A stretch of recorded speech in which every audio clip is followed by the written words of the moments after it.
Hello and welcome to Undivided. Happy Friday. Thank you for being here. Thank you for your continuing commitment to give Common Sense a comeback. If you have not become an Undivided subscriber already, remember, we do an episode like this every single Wednesday that's exclusive to subscribers. You can access it by becoming a paid subscriber on Patreon, patreon.com/undivided, or by becoming a contributor at my locals community, brandikruse.locals.com. It costs as little as $5 a month. I think it's a pretty good deal.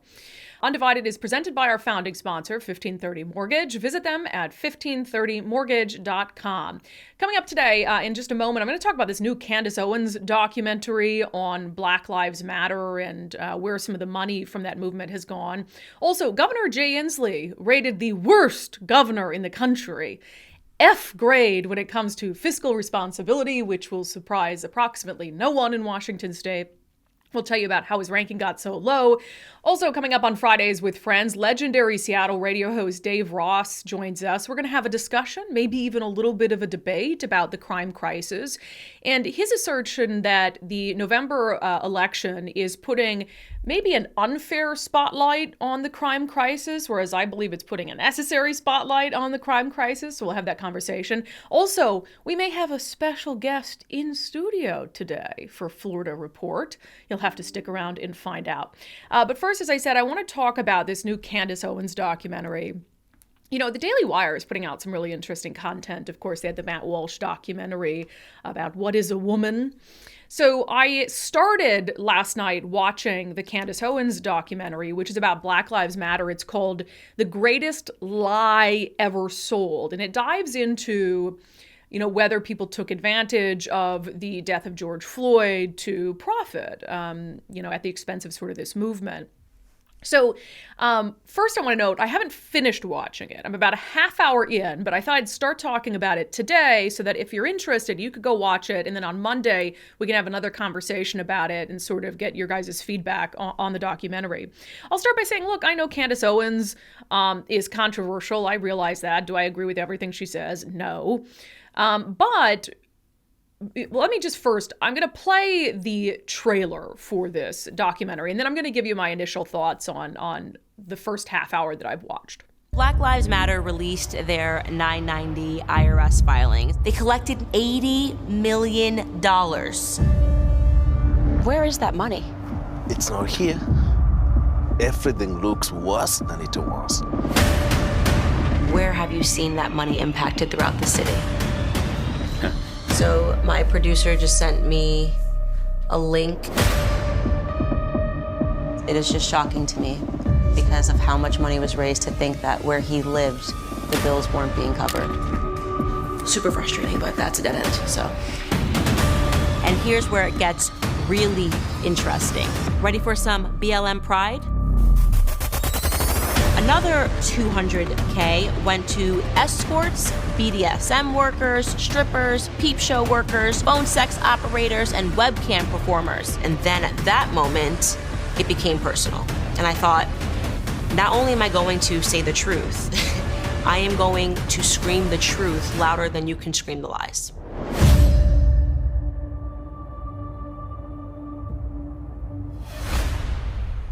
It's incredible that the majority of the world hasn't seen this. So a couple things. Candace Owens is not the first person to raise alarm bells about BLM spending and where some of those donations have gone. And in fact, in just the last week, you know, Kanye West called BLM a scam. But Sharon Osbourne donated, she said that she wants a refund for the $900,000 she donated to Black Lives Matter because she believes that it was a scam as well. She said she wants her money back. And, you know, there's been conversations about the founder of Black Lives Matter, who spent millions of dollars on real estate and some of these mansions, like just to have parties in. And BLM has gotten very defensive about any questions or concerns that people have about how the money has been spent. So I think that it's a mainstream opinion at this point to think that BLM raised money off the back of George Floyd's death to enrich itself and its founders. But anyway, so on Candace Owens, I think there was some misperceptions going into this that even I had about Candace Owens and her view on George Floyd and everything that happened. And part of the documentary opens by playing some initial thoughts she had immediately in the aftermath of George Floyd's death in Minneapolis. And she doesn't believe that George Floyd deserved to die. I mean, she's questioned whether he should have just complied, but she said from the onset that she thought that, and she hoped that his family got justice in his death. And so she's not someone who's out there saying, oh yeah, he deserved to die for what he did, but she just refused at the beginning to have him be this sort of painted as a martyr for Black America, like someone who should be looked at as a heroic figure where children should be wearing T-shirts with his face on it and statues erected in his honor because of his criminal history. She just didn't think he was a good guy. So she didn't believe he deserved to die, but she didn't think that he deserved to be elevated to the status that he was elevated to. And so that's something that she kind of set straight right at the beginning of the documentary. But one of the things I will say in the first half hour that I really appreciated, and I already know how like BLM and folks are going to spin this, who aren't going to watch it, by the way. I think there's a lot of detractors of Candace Owens who aren't going to watch it but are going to opine on the documentary. And one of the things, the criticisms I can already see is that she paints George Floyd as this terrible guy and paints Derek Chauvin as a saint. It is true that Candace Owens in the first half hour spends a lot of time trying to make sure the audience gets to know George Floyd and Derek Chauvin. But what I see her doing is trying to ensure that the audience gets a complete picture of them, that she's filling in the pieces of their lives that the mainstream media left out. So the mainstream media ignored to large extent George Floyd's past criminal behavior, his past interactions with police. And the media really vilified to large extent Derek Chauvin. And again, I think Derek Chauvin murdered George Floyd. There's no question in my mind that George Floyd should not have died that day. But what I see Candace Owens doing is painting a complete picture and an accurate picture of these men. She sits down with the roommates, the two people who George Floyd lived with before he was killed. And, you know, she has a nice conversation with them and lets these people talk about their good memories of George Floyd and, you know, what kind of person he was from a very honest perspective. And then she does get into his criminal history and his past, and she does question them on why he didn't just comply. And so the picture I feel like she paints of George Floyd, yes, some people could say, well, she's vilifying the victim in this case. No, she's just giving a complete picture of who he was as an individual. And then you see her also fill in the pieces when it comes to Derek Chauvin. So what we know of Derek Chauvin is this, you know, cop and the images of him suffocating the life out of George Floyd. But Candace Owens takes time to show pictures, you know, I've never seen of Derek Chauvin, to tell stories about how he was a caretaker for his mom. And it doesn't change my opinion of what happened.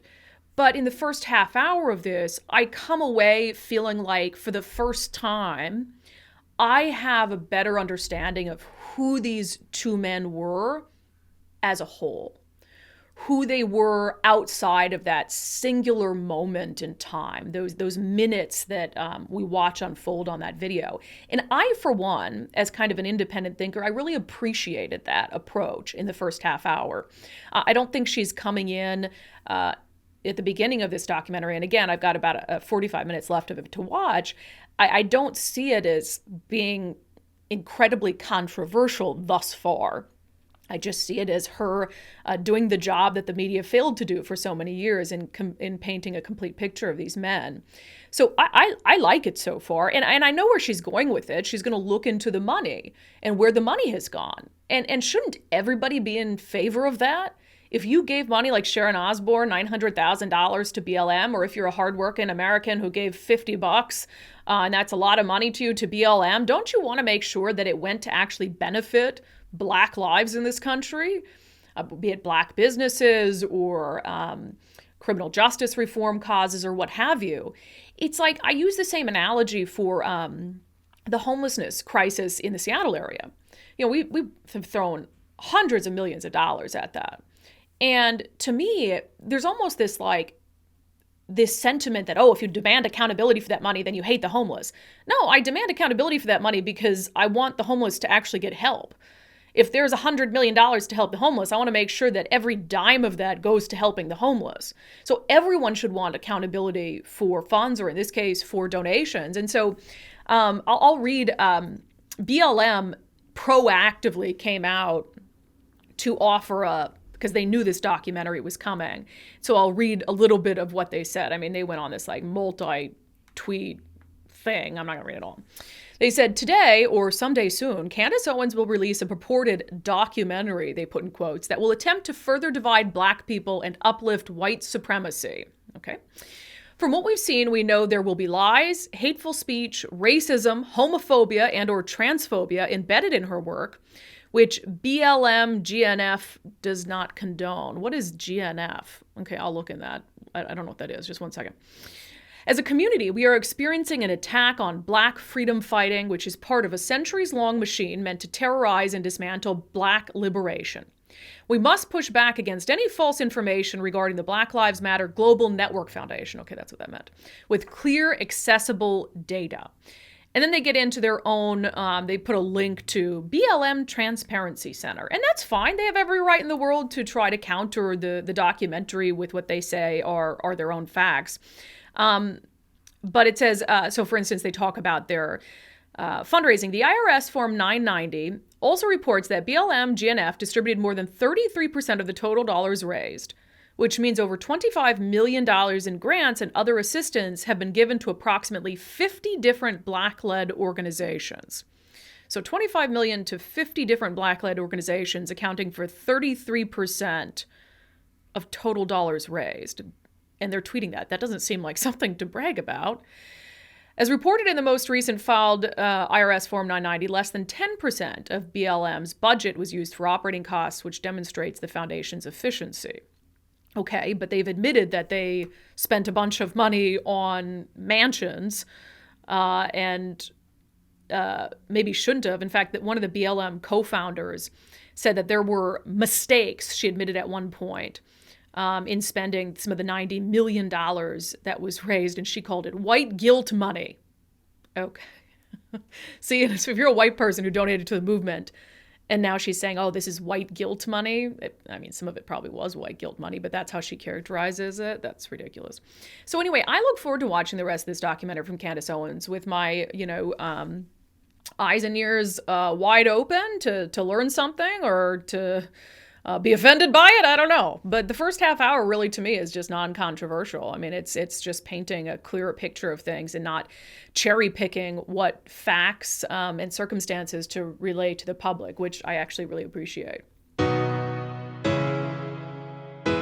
I had several of you send me a recent report card out from the Cato Institute, which is kind of a libertarian think tank, but they're focused on good, sound fiscal policy, limited government. And they always put out this scorecard for the nation's governors. And this is their criteria. So it's the Fiscal Policy Report Card on America's Governors 2022. And their criteria is this. This report grades governors on their fiscal policies from a limited government perspective. Governors receiving an A are those who have cut taxes and spending the most, whereas governors receiving an F have increased taxes and spending the most. And I know what you'll think going into this, that, okay, it's a libertarian think tank that's focused on limited government. Clearly, all the Democratic governors are going to have Fs and all the Republican governors are going to have As. And that is not the case. In fact, when you look at the list, you have some Democrats who are toward the top of the list. Governor Roy Cooper in North Carolina is sixth on the list for best. He has a B rating. There's not very many. Only 5 governors have an A grade. Iowa, New Hampshire, Nebraska, Idaho, and Arizona. But then it's Roy Cooper, a Democrat from North Carolina. Also, the Democratic governors of New Mexico and Louisiana and Wisconsin and Nevada, they fared fine in the report. And then you go down all the way to the bottom, to the F grades. And the lowest 3. That's not a surprise at all. It's hilarious to me. Oh, the West Coast. Oregon, California, and Washington. So obviously those are all Democratic governors, and it's like this little West Coast, they have like a pact where they all kind of do things together. So Kate Brown, the Democratic governor of Oregon, F. Gavin Newsom, the Democratic governor of California, F. Jay Inslee, the Democratic governor of Washington, F. And he also has the lowest rating of a 28. California and Oregon have a 29. I believe it's out of 100. And so he is not only, it's not like it's tied for the last. He is the last. So what are the kind of differences here? So let me share for you Cato's reasoning for its highest rated governor, which is Governor Kim Reynolds of Iowa. It says she has been a lean budgeter and a dedicated tax reformer since entering office in 2017. She receives the highest score on this report. Iowa general fund spending has risen just 2.3% annual average rate under Reynolds. In 2018, she signed into law corporate and individual income tax cuts. In 2021, she abolished Iowa's inheritance tax. In 2022, she approved a tax overhaul that simplifies and lowers Iowa's individual income tax structure, et cetera, et cetera. So let's see why Governor Jay Inslee fared so poorly.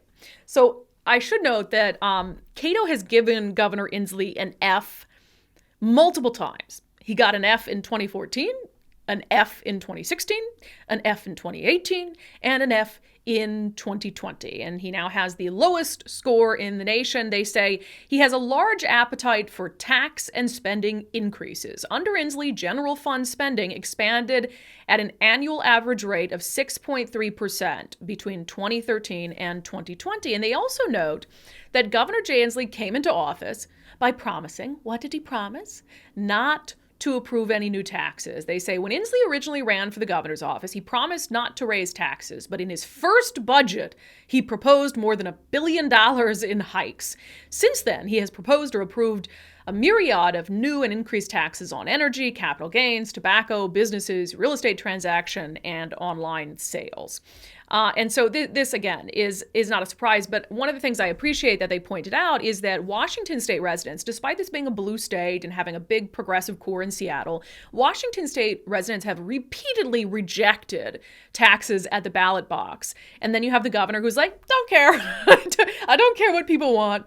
And so they note all the times that constitutional amendments to allow for an income tax, because an income tax that's not like an equal income tax, like so if everybody's taxed at 3%, et cetera. So graduated income tax is against our Constitution. And so they noted that in 1934, 1936, 1938, 1942, 1944, 1970, 73, 75, 82, 2010, voters here have voted against having constitutional amendments to allow for an income tax. And then they've also approved some advisory votes, which are basically just saying, hey, we know we have no say over this, but we want you to know that we do not agree with this tax increase that you have passed. So, I had a lot of people emailing me this. This is not a surprise to me. And I just wonder, here's my thing on the limited government sort of sentiment. I don't understand what's controversial about it. What is controversial about expecting that if the government takes money from you, it needs that money, one, and it's using that money, it's spending that money well and efficiently? What's controversial about wanting a government to be able to cut fat and let you keep more of your own money? That sentiment, I'm not saying that you cut the government so small that it can't perform basic functions. But clearly there are other states that are getting by just fine without the level of spending that Washington state has. And again, the whole West Coast, all the governors on the West Coast have Fs. So I just think this is something that should be a little more non-controversial to say, yeah, we want a limited government in the sense that, one, we don't want the government to interfere in our lives. And I think that's a sentiment that people on the right and the left have. I mean, look at the abortion debate right now. Do you really want the government interfering in your personal medical decisions? And then on the right, I think there's a lot of, certainly libertarians are the most consistent on limited government intervention. But, when it comes to spending, conservatives have always believed in limited government. And so I just wish that more people would really demand that the government is accountable for the money it spends and only takes what it needs from the citizens. Again, it seems very non-controversial to me. So, Governor Jay Inslee, congratulations on your failing grade. The same to you, Governor Brown in Oregon and Governor Newsom in California. This message is brought to you by Washington's Emergency Management Division. I was joking around last week on the podcast with my sister from Florida because we just had Hurricane Ian, which was obviously very serious, but she is, as you might find out shortly, visiting Washington State. And I was making sure that, she's used to hurricanes. I was making sure that she would be ready in case we have the big one, the big earthquake, which I'm just expecting any day, hoping it doesn't happen, but you have to be realistic. It got me thinking about that. So I was giving her some tips and tricks on earthquake preparedness, because last time I had a family member in town, my sister-in-law, I kind of was awoken in the middle of the night and I didn't really know what it was, but the dogs were standing up by the bed and my sister-in-law was in the other room, and I just kind of picked up my phone. I looked at, she had messaged me and she's like, "Your house is shaking." And I got up and I opened the door and she's across the hall just standing there, totally freaked out. And we had had a minor earthquake. And so I was like, you know what? I need to make sure my family members, before they come to visit, know what to do in the event of an earthquake in case it happens here. And I've been telling you guys on the podcast that the Great Washington Shakeout is coming up on October 20th. And this is a really great opportunity for you to work with your friends and your family and your children just to say, okay, hey, let's practice what we would do in the event of an earthquake, and to go over sort of how you'd react if it was at home, if it happened when they were at school, if you were in a high rise at your office building, and kind of go through the scenarios and have a plan in place. You can find all of these tips at shakeout.org/Washington. And if you're participating, make sure to use the hashtag shakeout on social media. But at the very least, make sure you talk to your family and friends about what you would do in the event of an earthquake, and then join the Great Washington Shakeout at 10:20 a.m. local time on October 20th, where you will drop, cover, and hold along with millions of other people so that we are as prepared as we can be for a major earthquake. This message is brought to you by Washington's Emergency Management Division.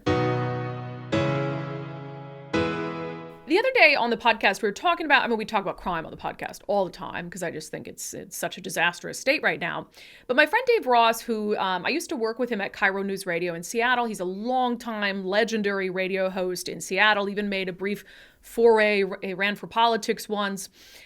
He had a commentary on crime that I didn't necessarily agree with. I'll play a portion of that for you. Seattle's per capita murder rate isn't even in the top 10, or the top 20, or the top 50. It's 77th. 3.74 killings per 100,000 people each year, about the same as Portland or Riverside, California, or surprisingly, New York City. Atlanta's murder rate is 4 times that today. So I'm still glad we moved here. So why does it feel like crime is out of control? Because there's a political campaign on. A lot of the ads are focused on crime, and fear works. So I invited Dave Ross to come on the show for Fridays with Friends to talk about what's going on with crime in this country and in cities like Seattle, but also just to talk a little bit about his just amazing career in talk radio. The Dave Ross, welcome to Fridays with Friends. Thank you. It has been a long time since I've seen you in person, although I listen to the show still. How many years have you been at Cairo News Radio now? 44. Oh my gosh. Yeah, 44. I had the same reaction when I found out. Have you put thought into how much longer? Yes, I have put thought into how much longer. Some years ago, I started a file folder which has the tab Life After Radio, and it's empty. So that's what's kept me working for so long. I can't figure out anything more interesting than what I'm doing. Well, I heard a rumor about you, and I want to know if it's a true rumor. Do you park at the top of the stairs by the studio still? Before my heart surgery, yes, I did. Since then, they've given me a parking space across the street from the station. But for years, like anybody in Seattle, I've been in search of free parking. And we're right next to I-5, and there's that Colonnade Park on the freeway, and behind that, on I think it's Lakeview Avenue, is this undiscovered strip of the city hasn't discovered there's free parking there yet, is all I can figure. And since I get there at 4:30 in the morning, it's always empty. So I parked up there for years until others found out about it. But no, since then they have finally given me a spot across the street. So See, what I heard, and maybe it's not true, is that because these stairs are, I mean, it has to be 200 stairs? 116 steps. 116. What I heard is that you parked up there because the day you couldn't walk back to your car, you were going to quit your radio job. Is there any truth to that? That's actually not a bad way to do it. No, sometimes I would walk up the stairs, and sometimes I walk up the second flight, which takes all the way up to Capitol Hill, mostly for exercise. So I've learned that the only way I can do exercise, because I find it so boring, is to force myself to do it. So number one, it was free parking, and number two, it forced me to walk 116 steps 5 days a week, and here I am. Yeah, I mean, you're in great shape, so maybe 116 stairs a day isn't a bad idea. Yeah. One of the things that I've really, and I filled in for Dory Monson the other day, and I was telling people that they shouldn't just listen to Dory's show if they only listen to his show, because one of the things that I like about Cairo News Radio is you can listen at different times of the day and get just totally different opinions. But I compared you on the air the other day to Bill Maher, and I want to know if you're offended by this or if you think it's fair. So my argument is, and why I listen to your show, even though we disagree on some stuff politically, is because I feel like you're always willing to call balls and strikes, even if it's against, the political side you might more closely associate with. And I feel like Bill Maher has been good at that lately. So what's your approach, I guess, on the show to trying to deal with the political climate that we're in? Yeah. First of all, Bill Maher swears. I do not swear. On the political climate, I have throughout my career wanted to find solutions to things. I admit that it's fun to debate sometimes, but most debates go in circles and it changes nobody's mind, and more importantly, nothing changes on the ground. So when I decide to do a commentary on an issue, usually it's focused on trying to solve the problem. What I've learned over the years is that many times it's not in a politician's interest to solve the problem, because once you do that, what do you fundraise on, right? It takes fear to raise money, and nobody votes for a guy who says, "Vote for me, I'll represent you, and I'm nice." No, it's vote for me, because if you vote for the other guy, America will fall into the sea. So there's just no motivation for actually solving the problems. That's what my approach has been. I will tell you, it's a difficult approach to market in the commercial environment of talk radio, because again, it doesn't have the same kind of excitement and thrill of stomping your opponent. But that's what makes the job fun to me, and that's what's kept me going for 44 years, is because the job is fun. Otherwise, I'd have been gone long ago. You're talking about your empty folder saying "Life After Radio," some people will remember that you ran for Congress in Yes. 2004. Have you contemplated politics at all? No, I'm too old to run now. If I were elected to Congress now, I would never get any seniority, and I'd just be watching other people have all the fun. But I will say it was an excellent experience, because it helped me be a little more sympathetic towards politicians than I had been before. How so? Well, because I understand why they censor themselves. I understand why they never say anything. The politicians who talk the most in public are the ones, in my experience, who get the least done. You have guys like, I guess Sherrod Brown was one that I thought was a workhorse and not a show horse. They work in the background. They're focused on solutions. There are a number of, what is it called? The Problem Solvers Caucus? I forget what they're calling themselves these days. It's a bipartisan. I think it is bipartisan the group. Problem Solvers Caucus still. Yeah, who are mostly people you've never heard of, and they apparently get together, and they leave it to the other guys to push the Democratic and Republican brands in public, while they're in the back room slaving away at language that will actually solve the problem. And I guess crossing their fingers they can still get reelected. But that was the group of people that I would probably have affiliated myself with. Whether that would have gotten me reelected, I don't know. What I do know is that they warned me that if you win, the next day we'll be having you making 5 hours of fundraising calls each afternoon. So I don't know. I guess losing might have been not as bad as I felt at the time. Well, it was a different political climate back then. I mean, in so many ways, but even the 8th Congressional District was more firmly in Republican hands, and that's changed a little bit over the years, obviously. You ran as a Democrat. Do you still consider yourself a member of the Democratic Party? Well, I never signed up to be a member of the Democratic Party, so I'm definitely more in sympathy with Democrats these days, only because of frankly, the quality of the people running. A lot of people, anytime a Republican allies themselves with Donald Trump, it discredits them because I believe he betrayed the country. I could say more, but I won't. Well, I mean, that's what I believe too. So you can say all you want about that. I've been very clear, and it's interesting. You talked about it's hard to market when you're not firmly in one camp, and even in Seattle, although I might fall towards the right in Seattle, I still consider myself a moderate independent, and I've been very harsh on the former president. And there'll be times where I'll do a segment and lose hundreds of subscribers that day over a Donald Trump You're segment. in a really difficult environment because even though if I say something that people hate, it doesn't affect my salary. And you're out there in the Wild West, Brandi. Yeah, it's fun though, and you just have to commit yourself to it and realize that, and I told people when we launched the podcast, you're going to hate what I say half the time, and you've got to be able to live with that, or it's just not going to be the podcast for you. Speaking of, I'm going to agree with people half the time, you had a couple commentaries lately that I've had strong opinions on. One of them was the hire back ferry workers who were fired over the vaccine mandate. Yeah. Now, is that just because you rely on the ferries in the selfish position? I find most of my commentaries, you got to write what you know, right? So I take the ferries a lot because I have a hideaway on Vashon Island. So about once a week, you'll find me on a ferry somewhere. And I've gotten to know a few ferry workers over the years. They're great people. I know it can be a mind-numbing job sometimes, but they're also essential. I mean, it's required by the Coast Guard for safety reasons. And I didn't understand the reason why, especially when we were having staff shortages like this.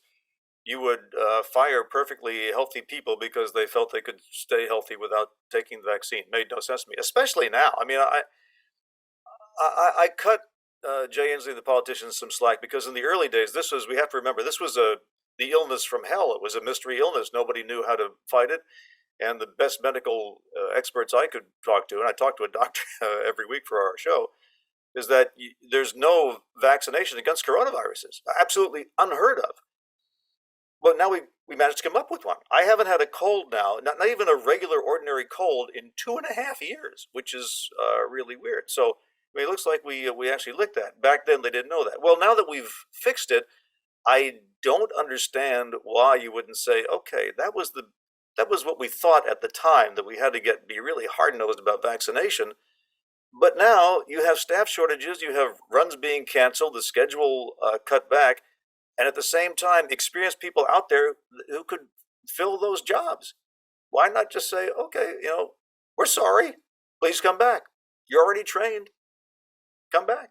Why do you think that the governor has not been willing to go that far, or his agencies? I guess he's worried that a bunch of Republicans would say, I told you so. And they would, but so what? Again, it's about solving the problem, right? So if they say, told you so, that's life. Yeah, and I'd feel much differently. I mean, I got vaccinated, but when I, still got COVID, I was like, I'm not going to get boosted. At least I haven't yet. And I would feel much differently about the vaccine mandate if it was highly effective in stopping transmission. I do realize that, it can keep you from dying.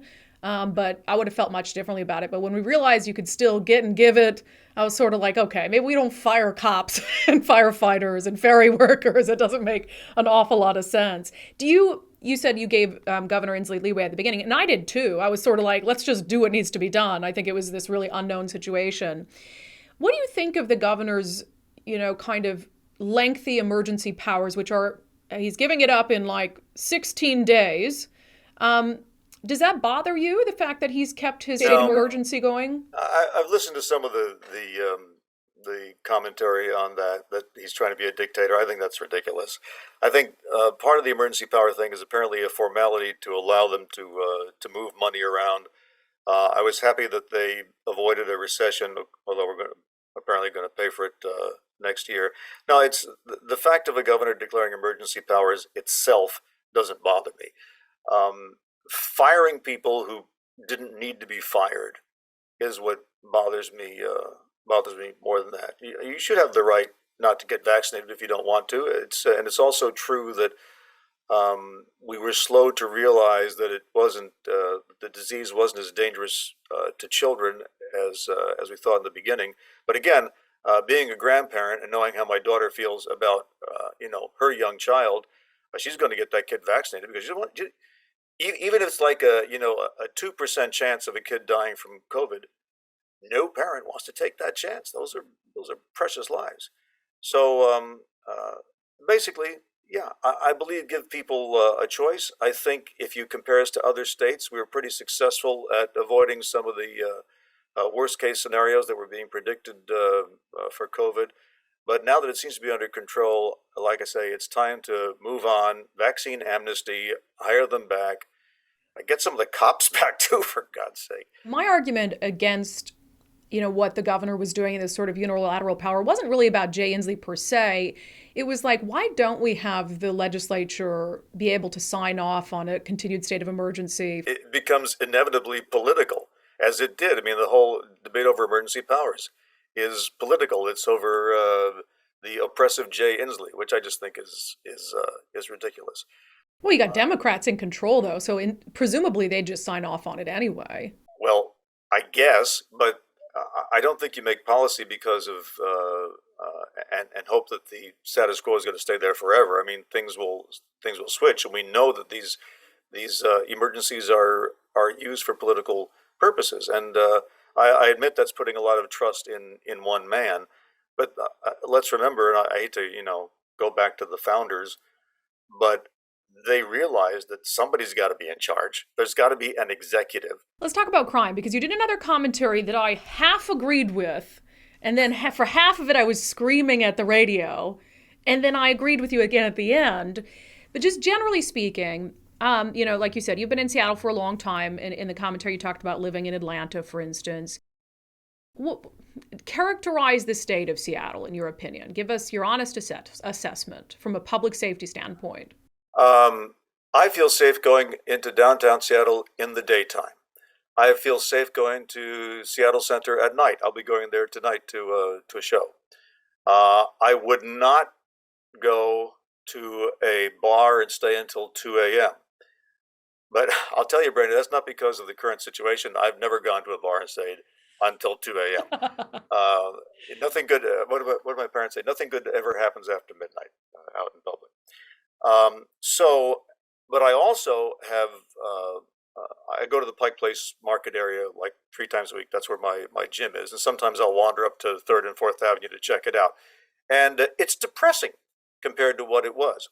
But I had to put that in perspective, not just because of my experience in Atlanta, where, as I mentioned, the commentary, I was a police reporter, was, for a year or so, we went out at every murder. But I also remember what Seattle looked like when I first got here in 1978. I used to take I couldn't afford a parking space or, to drive downtown. So I took the bus and I got off at Westlake. Westlake was, for the center of a city, it was the most depressing looking city center I had ever seen. I walked to work to the old Cairo building, either along 3rd or 4th Avenues. Back in the day, 4th Avenue between downtown and the Seattle Center was a wasteland of aging, decrepit buildings, flop houses, et cetera, the places where people who now live in tents would have lived before, right? And you were accosted by panhandlers. It was about a mile walk, and I would keep little dollar bills in my pockets and say, here for you, here for you, here for you, as I passed the panhandlers.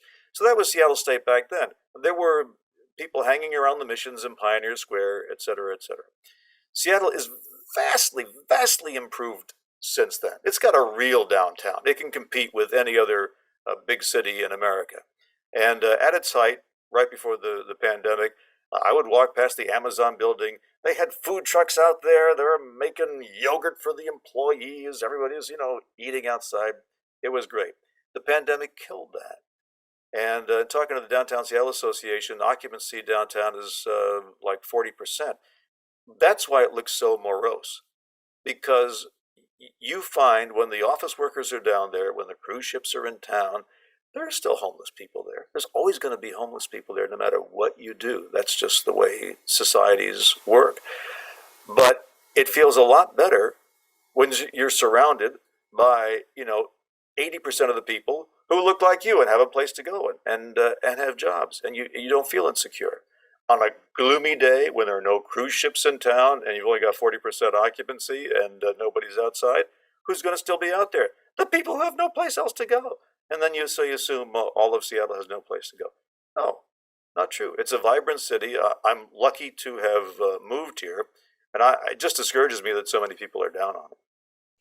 Yeah, and the kind of closing point you make is we can't abandon downtown, because if we abandon downtown, and then it's taken over by the ne'er-do-wells or whatever. And I agree with that sentiment. I was just downtown the other day. I mean, I'm willing to go downtown, but I think one of the issues I take, and it's actually I did a commentary a couple years ago admonishing former Chief Carmen Best and former Mayor Jenny Durkan for this. We just had that shooting down at the McDonald's where some innocent people, including a little boy, were shot.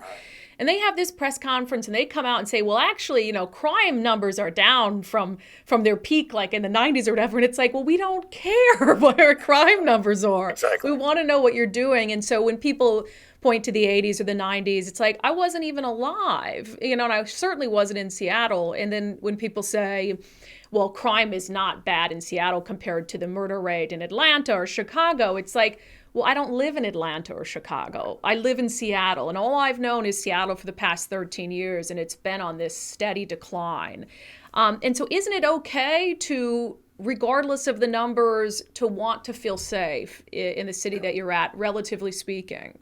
Yeah, I generally don't like using statistics because, like you say, statistics don't apply to your own case. And of course, if you're the victim of assault, the crime rate might as well be 100% for you, right? All I know is that the antidote to crime is creating a feeling of security. And so there's a number of ways to do that.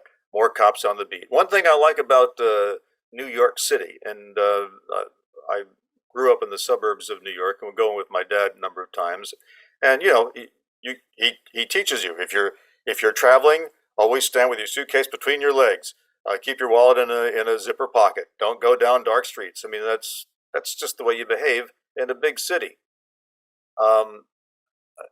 You can put cops on the streets, and that's what New York does. You walk down the street in New York, there's always a cop somewhere in view.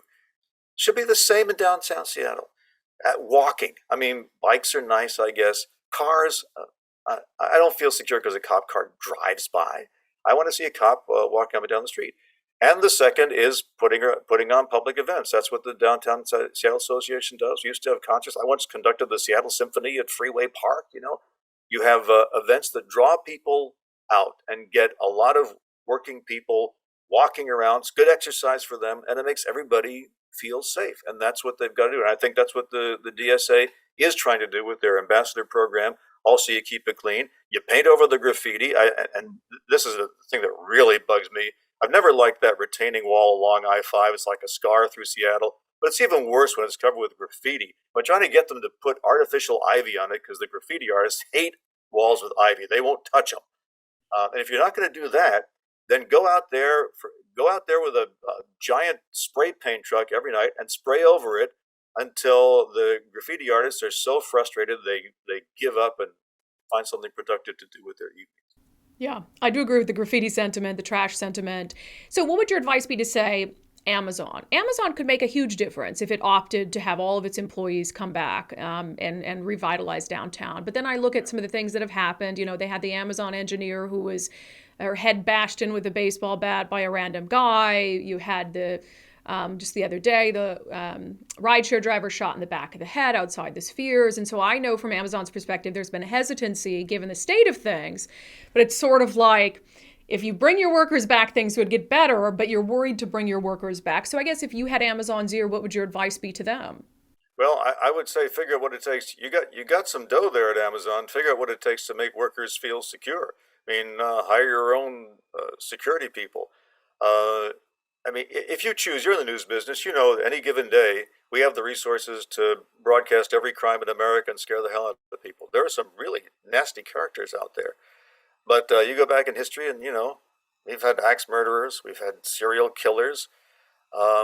Yeah, we are mortal human beings, and we still have those animal instincts. And some people have things wrong with their brain that makes them do brutal things. That's all terrible, and they should be punished if we can't figure out a way to reprogram their brains. But you don't. We're Americans, Brandi. We don't surrender, and that's what I'm worried that people have decided to surrender, and now that a lot of them can work from home. There's no reason ever to leave the house. I just think that's a boring way to live. I worked from home. I worked from this room for 2.5 years. And it was great in the beginning because I could just walk downstairs and go to work. But I'm talking to little figures in a screen. That's just no way to live. It's so much better to get back into the office and be with Chris and Colleen and the crew and feel like you're part of a team, instead of phoning in from your hideaway. Yeah. I know I've kept you just way too long, so I'll wrap up by saying, and yeah, I mean, I agree that I hope people can bring themselves to keep the city alive, but I can't tell anybody, like, disregard your safety if you don't feel safe. Of course not. If you don't feel safe, stay home. Right. But I'm saying, give it a chance. There were people sitting at home in Florida who ended up drowning. I mean, life is full of risks. If you look at what kills people, it's bathtubs and stairs, and those are right there in your home. Yeah. We'll end with this. What's going to happen in November? November 8th, what party is going to control Congress? No idea. And I don't care. I just hope that the votes are not overturned by somebody. I just hope that we trust the count, that it's all secure, that we all agree that it's a secure election. Frankly, Brandi, I'm so worried about the election process itself. As long as it results in a decision accepted by everybody, then I have no problem with who controls Congress. As I mentioned a couple minutes ago, it is Friday. That's when we do our segment Florida Report. We check in on what's happening in the state of Florida, and we bring on my sister virtually from Florida to update us on things. Well, I have a little surprise for you. It's not even controversial anymore. People know in Florida their freedoms are going to be respected. In studio, for the first time ever, is my sister Miranda. You've never been here. I have never been here. I mean, you've been like here, but not in the studio. Yeah, I've been to Seattle many times, but never to the unDivided studios. Wow, what a blessing. Hashtag blessed. You had quite an adventure to get here yesterday. Yes. It was so funny because you're technically here like working, doing stuff for the podcast. And so we got your flight booked and stuff, and then you were supposed to go to where? North Carolina? Yeah, I couldn't find a direct flight out with good time, so I was going to have a connection in North Carolina. Yeah, and then they didn't take off, and so then missed your connecting flight to Seattle, and then they put you got off the plane. Yes. And then they put you on a direct flight, and you got in at like 2 a.m. Yeah, I got in at 2 a.m. and my luggage still isn't here, so that'll be fun to track it down later today. So I found a bunch of stuff in my closet that I've gotten too fat for. And I was like, brought her all the stuff that used to fit me. And I was like, here's what I have. Like the stuff you keep in your closet that you hope one day fits you again. Yeah. That's the stuff I packed for her because we're staying in Bellevue tonight. So I was like, here's my skinny clothes. You can have them. Yeah, the airports, it's funny though, because the airports are a disaster. So she was like on the tarmac and she's like, can you try to get me a different flight because I don't have like really good service. And I was like, great, it's gonna be a disaster because it was American. And I'm like, ugh. They were so nice. Yeah. I felt bad because I had booked you a hotel overnight in Charlotte because I thought you were gonna get stuck there. So like I had the best customer service experiences with American, which was a shock. Yeah. With Expedia, which I always have pretty good customer service with them. Then who else did I have to call? Oh, with the hotel itself. Yeah. They're like, oh yeah, we'll take care of it, no problem. I'm like, you guys have been so nice. Look, sometimes things just align. Like my flights didn't line up, but at least people were kind about it. And I think that takes a lot of the stress and edge off. Yeah. You know. Well, and then there was a mass shooting in North Carolina where you would have had to stay. And I was like, maybe that was just serendipity. Is that the phrase that's best for serendipitous? Yes. Yeah. We're very smart. Before we got started, we're like, wow, we have nice hair. It's good. If you're listening to the podcast, you can't see our nice hair. So you should watch the podcast. So you can see it. Okay, we got to get serious for a second. Yeah.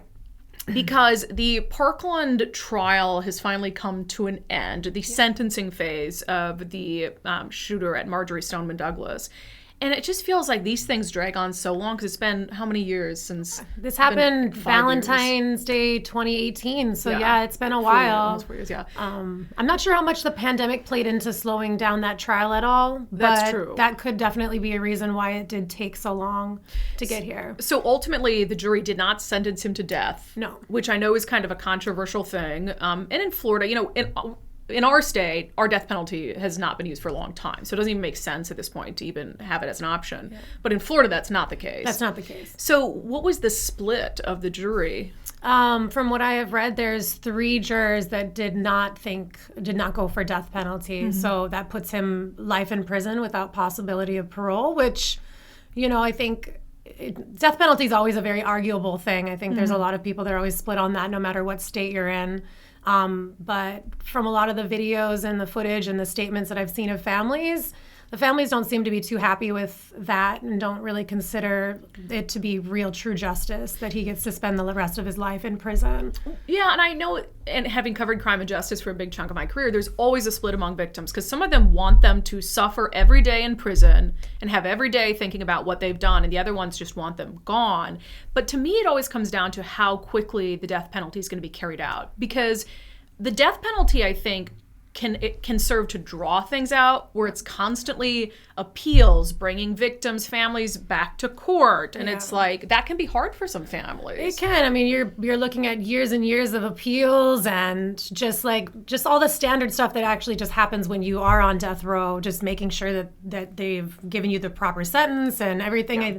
You're right. I think it just it can drag things out for a very long time and keep it as like a constant conversation at the top of the pile rather than just letting him go out of sight, out of mind for life and, for life in prison and that's it. Yeah. So it's sad. It's really tough. The trial was really difficult to, watch some of it and hear people's opinions on it because it is very close to Miami. It's about 30 minutes north of Miami. I have a lot of friends that grew up in Boca that were very familiar with the school and you listen to some of the jury talking about how they did a walkthrough of the school because they did keep the school completely locked down and exactly as it was from the day that this happened. And I can't imagine what it was like to walk through those hallways and those classrooms and see the carnage left behind from that day. And I hadn't heard that until you told me. So they left, for the most part, the scene as was, almost like they locked the doors and whatever was left. And you said it happened on Valentine's Day. Yeah. So some of these jurors' notes talks about deflated Valentine's Day balloons, dead flowers, and then blood strewn everywhere and kids just leaving. One described it as it just was sort of a normal. Yeah, as if these kids were just having an absolutely normal day at school and it was disrupted in the worst kind of way and the school was left in that moment. Yeah, laptops sitting open. Yeah. And you said cans of soda that were open but turned to sludge because they had been there for so long. Yeah, there's a few jury notes that were released for the public to read and they're really difficult to read. And so I can't imagine physically seeing that.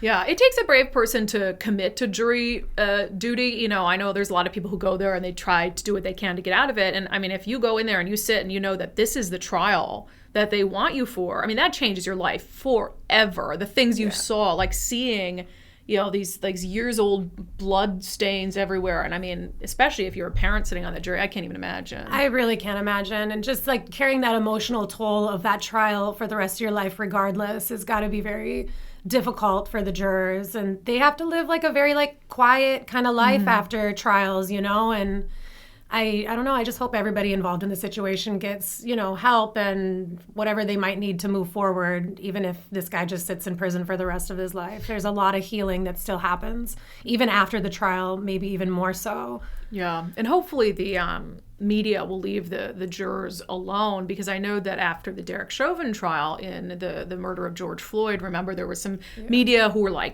following the jury bus, and it's if their names get out there without them deciding, because I know a lot of high profile trials, jurors will come forward and they'll want to talk about it and what they went through. But if your name gets out there without you wanting it to, it can change your life forever, especially if you're somebody who voted like against the death penalty. Because you said there's one juror who apparently went to like a courtroom staffer after and said, we don't know who the jury is, we don't know if they wanted the death penalty or not, but said they were threatened by another juror. That's what their claim is. They're claiming that another juror during deliberations actually threatened them. And like you said, we don't know who stood where and what the threat was about, but I wonder if that will have much of a, like, create any problems or changes for the actual decision that they made. Right, if they'll have to go back through, if they find that to be true, if they have to go back through the sentencing phase of the trial. Redeliberate. So, and that's hard for families as well, or if there'd be a different outcome. So, all right, well, that's a sad one, but I mean, like, it's got to happen for the families, and I can't even imagine. Yeah, so. I hope it brings a little bit of closure. I know for the whole state was kind of, when this trial started, was just ready for it to be over and kind of close this chapter as much as possible, so that the families can just begin to heal. And I wonder what they'll do with the school now that the trial's over. I'm assuming they will level it, knock it down, and do a memorial or something for those kids. But yeah. Well, Miranda, thank you. It's nice to have you here. It is nice to be in the studio. It's very nice and cozy. I like it. You were commenting on the number of American flags I have in here, which, of course, I love our country. There's a lot of flags in here. I love it. But also, on a serious note, it's our 100th episode on Monday, which is very exciting. I was telling people we have a special guest. But I'm so grateful for everything you've done to support this effort behind the scenes, because you were there from the beginning, like, I'm gonna quit my job, and you were like helping, you were working on the show, you were attending meetings with the Patreon people with me, and so I appreciate you. Oh, a little hug from my sister. Thank you for supporting I'm very proud me. of you. I've loved the whole concept, the movement, giving Common Sense a comeback. I'm really proud that my sister is the one helping do that, because the only one. I'm doing it alone. She's the only one. No, it's been really fun being a part of it, and even like getting to know a few of your like subscribers and followers from me being part of the podcast has been really cool. So I look forward to another 100 episodes. I know, another 100 plus some. All right, that has been today's special edition of Florida Report. It's not even controversial anymore. People know in Florida their freedoms are going to be respected. Okay, every Friday we end the show with our segment Understanding America, where we look back at, laws or speeches that have shaped this wonderful country of ours. And I was like, I have the perfect one for today. So the Seattle Mariners are making their unlikely playoff debut, like their first time in the playoffs in 20 years or something crazy like that. And so everybody's really excited, although, they're down to the Astros in the series right now. But so I was going back to my trusty book on American documents and such. And there was this one I had kept seeing, but I'm like, why would I read that? But it's perfect for now. It's the Rules and Regulations of the Knickerbocker Baseball Club, written in 1845. So throughout the 19th century, baseball was popular. I mean, people just kind of played it as a pastime. But in 1845, a bank clerk named Alexander Cartwright Jr. formed an actual club called the Knickerbocker Baseball Club. And this is the first time they formally kind of put the rules into place. They would play regularly in Hoboken, New Jersey. So it has a list of all these. How many rules are there? 20 rules to this Knickerbocker Baseball Club. But this is what sort of led to kind of the more formal rules and baseball as America's pastime. So I want to read first just their intro to the rules, and I'll read a couple of the rules for you too. For many years, the games of town ball, rounders, and old cat have been the sport of young boys. Recently, they have, in one form or another, been much enjoyed by gentlemen seeking wholesome American exercise. In 1845, Alexander Cartwright and other members of the Knickerbocker Baseball Club of New York codified the unwritten rules of these boys' game into one, and so made the game of baseball a sport worthy of attention by adults. We have little doubt but that this gentlemanly pastime will capture the interest and imagination of sportsmen and spectator alike throughout this country. Herewith are offered the first and complete rules of the game of baseball, as played by the Knickerbocker Baseball Club. Rule number 1. Member must strictly observe the time agreed upon for exercise and be punctual in their attendance. Always a good rule number 1, making sure people are on time, key. Rule number 2, when assembled for exercise, the president, or in his absence, the vice president, shall appoint an umpire, who shall keep the game in a book provided for that purpose and note violations of the bylaws and rules during the time of exercise.